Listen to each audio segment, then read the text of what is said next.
Let's see if this little remote actually works. Two things have happened, right? Hi Andy, welcome. This is John T. Rhodes' younger brother, Andy. He doesn't have epilepsy, so he's not turning around. Guys, I'm so stoked you stuck around, because like in my day at varsity, which was only like 5 years ago, my job didn't exist. And secondly, people in the Western Cape did not stay at varsity till 5 o'clock. What the fuck is wrong with you people? Seriously? You shouldn't be outside getting shit-faced. Anyway, thank you for staying. Thanks for sticking it out. I'm very excited. All these people with their headers in the middle section that are out like drinking on Cabernet or something. It's rubbing on things. Tech support. Take it off this. I don't want to. We're good. I don't have chairs too. Okay, we're good. Right. Guys, I'm a little bit tired. Okay. If you guys need to stand up and do a little jig, I completely understand. I'm fucking tired. I've been sitting here all day, just like you guys. Some of these speakers, they arrive like, hey, it's my show, I'm going to do like 10 minutes, and then I'm going to go back to Cape Town. Listen, I've been sitting here all fucking day. I know exactly what you guys are going through.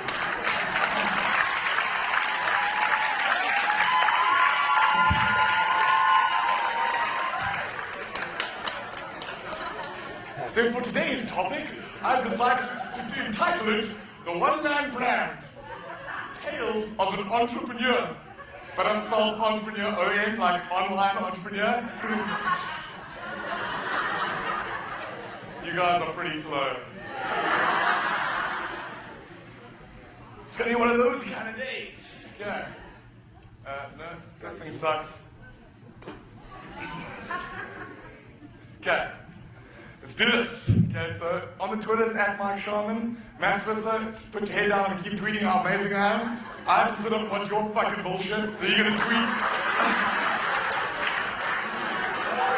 There we go. You, for the next 10 minutes, I don't want to see your eyes, I want to see you tweeting. And I want to see, when I go through my timeline later, I want to see quotes. I want to see how fucking amazingly funny I am, how smart I am, that's what I want to see. Mike Sharman's the one with the white Chris Rock. Fuck, I want to see all that shit. Okay? Cool. I thought you were throwing your panties at me.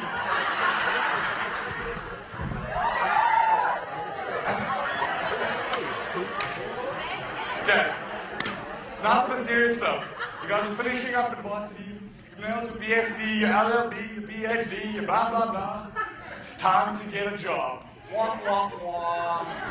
Okay?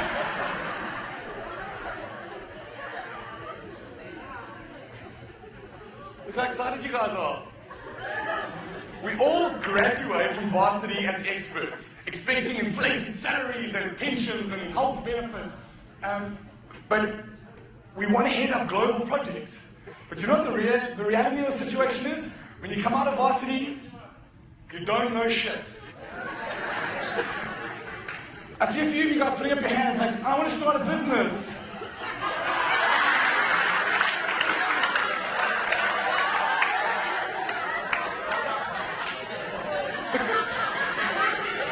At the top it says you don't know shit, because you don't.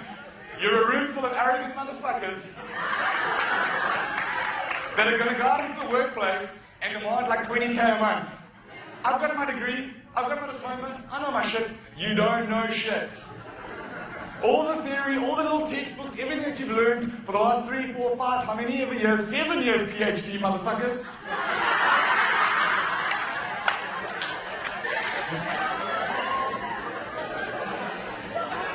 Theory without practice doesn't give you shit. You need experience.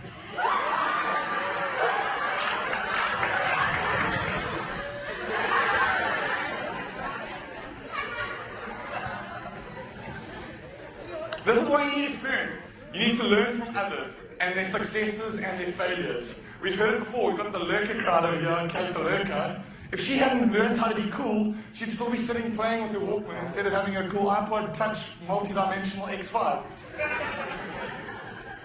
Experiment with other people's budgets. That's why you go out into the working world and work for an agency, work for a client, work for whoever, but play with other people's money.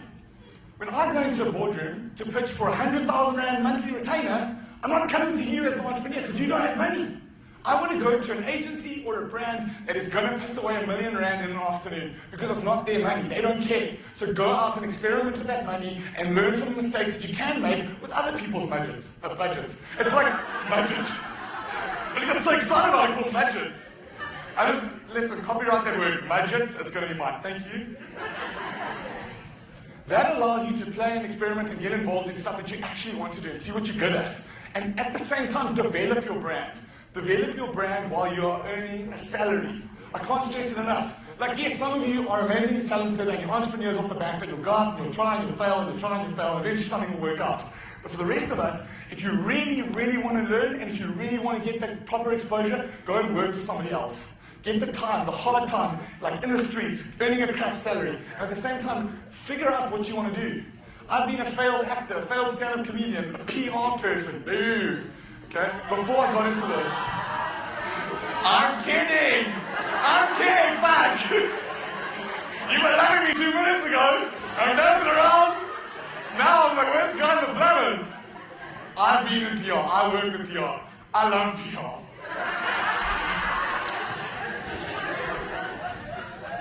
Okay, these are some tips. You don't have to write these down. Just think about it. Some of this is advice that I've received in the last 18 months since I started Retroviral. Okay?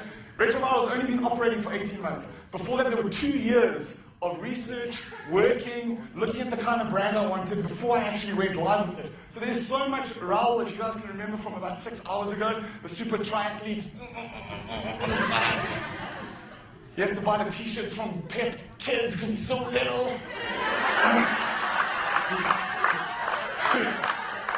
That is a quote. He actually told us that yesterday, so I'm not even spicing.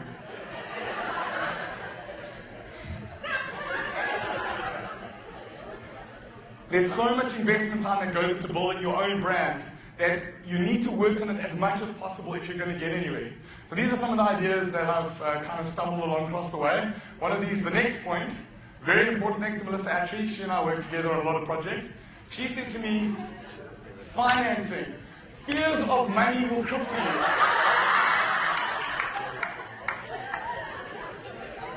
Midgets, we need midgets on a budget. True story. I love midgets on a budget. Anyway. Guys, money, it'll fucking kill your idea before it's even got off the ground. If you don't have money, you're fucked. You're not going to suffer and eat baked beans for 3 nights a week and then like, I kind of miss my pension and I miss my like 9 to 5 and going home and being able to play Facebook at lunchtime. Like, when you're working for yourself, you don't have those opportunities. So you make sure that you're playing the Facebook and you're earning your salary and you're experimenting with the development of your own brand while you are working in an organization. It's an absolute no-brainer. Absolute no-brainer. Next slide. A man by the name of Bangers and Nash, bangersandnash.com. He's a Cape Town blogger, if you didn't know. Very important thing he told me. He said, know your worth. The difficult thing about starting and being an entrepreneur straight off the bat when you leave varsity is that you don't know what market-related prices are. You can't necessarily go out into the marketplace and say, listen, I'm selling an hour of my time for 1,000 Rand if everyone else is charging 2,000, 3,000 Rand. You don't want to position yourself in a block where you're either undervalued or overvalued. And that's why it's so important to go out and actually work with other people first to see where you fit in the market, where's your skill set, where's your thinking, and how can you add value to a brand before you've even got the experience. So I will always stress go and work for someone else first. There we go. Freemium is awesome. Freemium is also one of these cool little buzzwords that these online kids throw out. But any opportunity where you can use a free product or service, getting feedback, free product or service online with things such as FreshBooks, Google Docs, F&B, Smart Accounting. Like, these are things that you can use to make your life easier. FreshBooks is something that I use. It's a template that's online, freshbooks.com. You can have a free version, you can have a paid for version. It helps you to set up your receipts, your invoices. You have a store online where you're keeping all the information so that you look like you actually have an accounts department. So you're not just one person in the middle of a sea of entrepreneurs. You actually look a lot more professional than you really are. It's all about perspective and perception.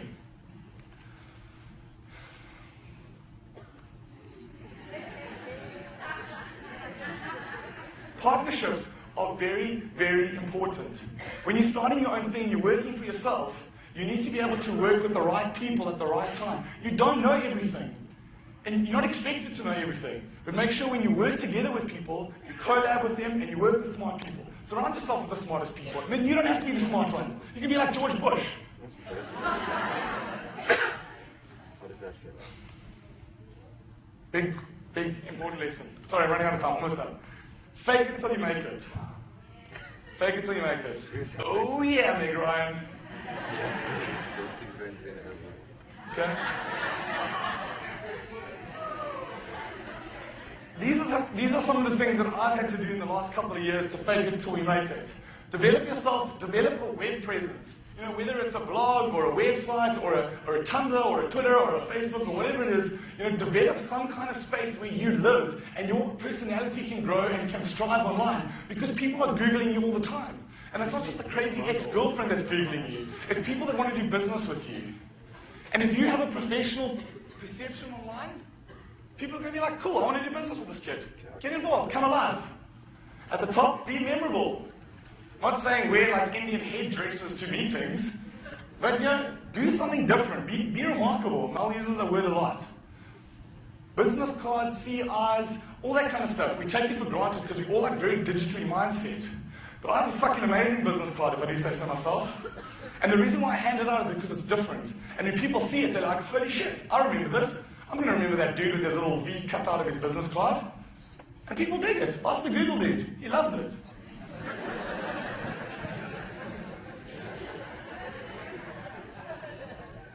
One thing I can't stress enough is when you start a business, create a Skype number.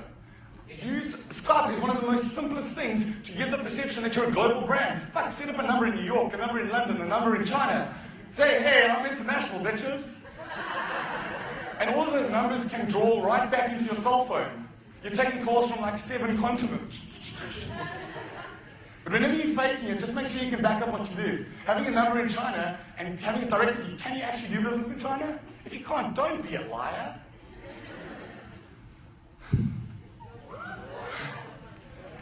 Talk in plurals. Whenever you're in meetings, drop words like we, our development team, the accounts department. By giving the perception that you're a greater team than you really are, people start taking you more seriously. They don't see you as an individual. They see you as a brand. They see you as a company.